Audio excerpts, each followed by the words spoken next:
Immagina questa situazione. Devi dare un esame all'università e si tratta del più impegnativo di tutta la sessione. I tuoi amici parlano di questo esame come uno scoglio molto difficile da superare. Sono in molti a tentarlo, ma sono pochi quelli che riescono a superarlo.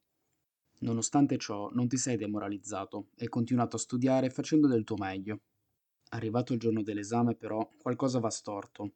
Il professore ti fa una domanda davvero difficile e tu non sai cosa rispondere, e nonostante i tuoi tentativi non riesci a sistemare la situazione. Alla fine il professore decide di metterti 17 e il mondo ti crolla addosso. Ma nonostante l'esito negativo, ha intenzione di riprovarci il prima possibile. Ora sai come affrontare l'esame, perché hai capito quali sono stati i tuoi errori e quali sono le domande che il professore pone più spesso. Infatti, il giorno in cui ritenti l'esame, tutto va per il verso giusto.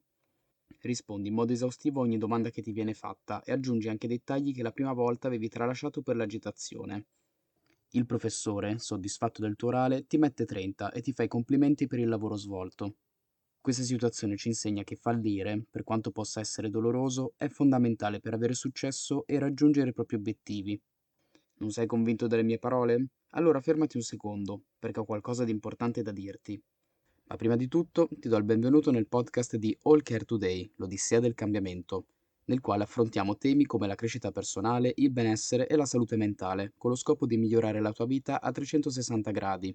Ovviamente questo podcast è disponibile sia su YouTube che su Spotify, per cui ti invito ad ascoltarlo da entrambe le parti. Ora però mettiti comodo, perché è giunto il momento di far partire la sigla.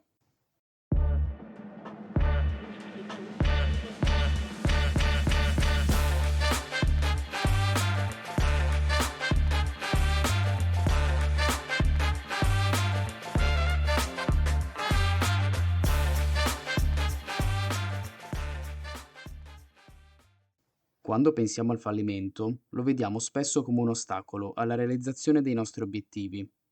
Fallire significa rallentare o nei casi peggiori fermarsi per riprendere il controllo. Molte persone temono di commettere degli errori. Pensiamo ad esempio all'ambiente scolastico. Quante volte hai cercato di non sbagliare per ottenere il massimo dei voti? Ma se c'è una cosa che la scuola dovrebbe insegnarci è che non bisogna aver paura di sbagliare. Come dice il proverbio, sbagliando si impara. Infatti, grazie al fallimento, possiamo apprendere lezioni importanti per fare del nostro meglio la volta successiva. Pensiamo ad esempio ad Elon Musk. Credi che non abbia mai commesso errori o avuto difficoltà nel corso della sua carriera? I suoi primi razzi SpaceX sono esplosi più volte prima di riuscire a decollare, eppure ha continuato, ha imparato, corretto e migliorato i suoi progetti. Oggi, per esempio, guida aziende che stanno rivoluzionando il modo in cui viviamo, ci muoviamo e guardiamo al futuro. Pensiamo anche a Walt Disney. Fu licenziato da un giornale perché mancava di immaginazione. I suoi primi studi di animazione sono falliti, ma lui ha continuato a credere nelle sue idee. Si è rialzato ogni volta, finché non ha creato un impero dell'intrattenimento. Un altro esempio è J.K. Rowling. Prima di pubblicare Harry Potter ha ricevuto numerosi rifiuti dagli editori. Viveva in difficoltà economiche, ma ha usato i suoi momenti bui come carburante per scrivere. E il resto è storia. Come puoi vedere, le persone di maggiore successo hanno dovuto affrontare dei fallimenti prima di raggiungere i loro obiettivi. Ma nonostante gli errori e le difficoltà, non hanno mai mollato. Hanno tratto forza dai loro fallimenti, continuando a crescere giorno dopo giorno. Tuttavia, accettare il fallimento non è sempre così facile. Spesso ci identifichiamo troppo con i risultati che otteniamo, ma devi sapere che il fallimento non definisce chi sei. In realtà è solo una parte del tuo percorso di crescita. Quindi fallire un esame, perdere il lavoro o commettere un errore non ti rende automaticamente un fallito. L'idea che i tuoi risultati definiscano il tuo valore personale nasce dalle aspettative degli altri.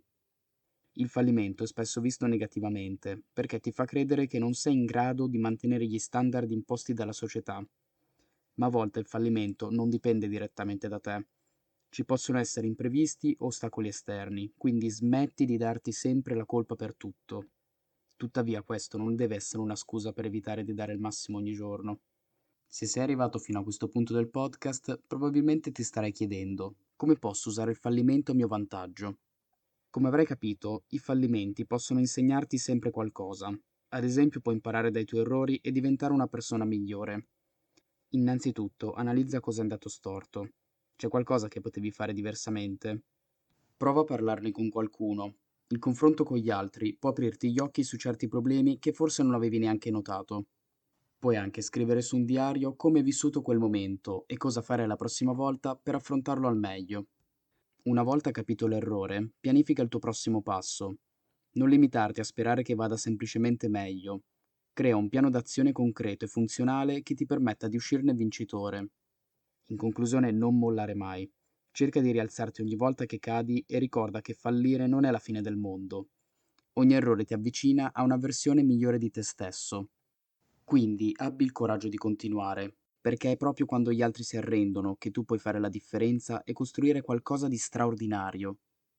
Infine, se questo podcast ti è piaciuto e lo hai trovato utile, ti invito a lasciare un commento per farmi sapere cosa ne pensi.